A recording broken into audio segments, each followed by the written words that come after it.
Energi adalah kekuatan dasar yang mendukung segala aktivitas di alam semesta. Energi memainkan peran penting dalam kehidupan manusia. Kita dapat menemui berbagai manifestasi energi, mulai dari cahaya yang menerangi ruangan hingga bahan bakar yang digunakan untuk transportasi.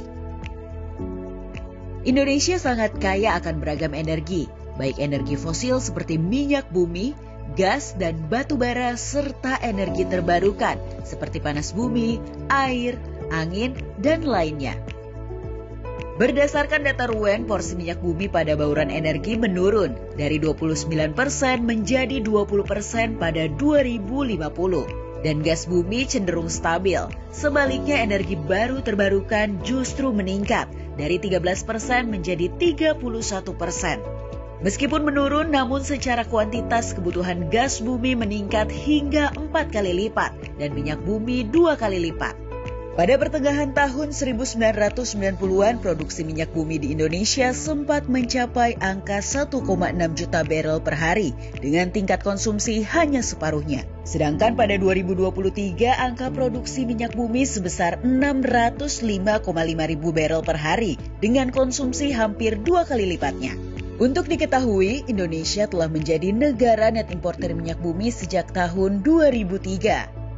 Untuk gas bumi, Indonesia masih memiliki cadangan yang besar. Tercatat cadangan gas komersial mencapai 35,7 TCF. Produksi gas bumi ditargetkan naik 2 kali lipat dari 5,4 BSCFD pada 2022 menjadi 12 BSCFD pada 2030 dan bertahan hingga 2060.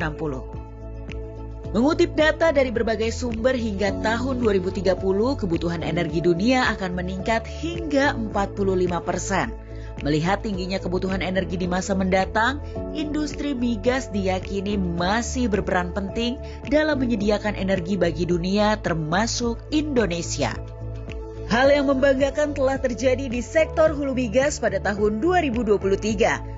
2 pemboran eksplorasi yang dilakukan KKKS Eni Isganal berhasil menemukan gas dengan cadangan terbesar kelima di dunia, yaitu Geng Nord 1 sebesar 5 TCF dan KKKS Mubadala Energi Indonesia dengan Layaran 1 sebesar 6 TCF.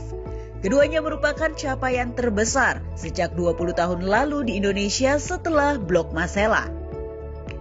Dalam konteks transisi energi dan masih besarnya potensi energi fosil di Indonesia, para pemangku kepentingan sepakat untuk menerapkan teknologi penangkapan dan penyimpanan karbon atau Carbon Capture Storage, biasa disingkat CCS. Penerapan CCS dan upaya mencapai target produksi migas merupakan 2 hal yang harus beriringan, sambil menunggu energi baru terbarukan berhasil dikembangkan secara ekonomis.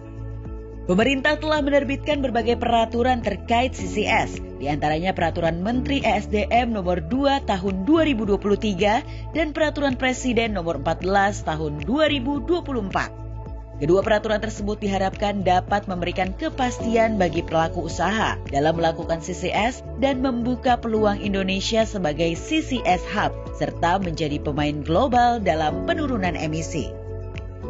Transisi energi bukan hanya tentang perubahan dari fosil ke energi baru terbarukan, tetapi transisi energi juga perlu memperhatikan ketahanan energi demi menjamin terpenuhinya kebutuhan energi yang meningkat di masa mendatang untuk memastikan terwujudnya Indonesia Emas 2045.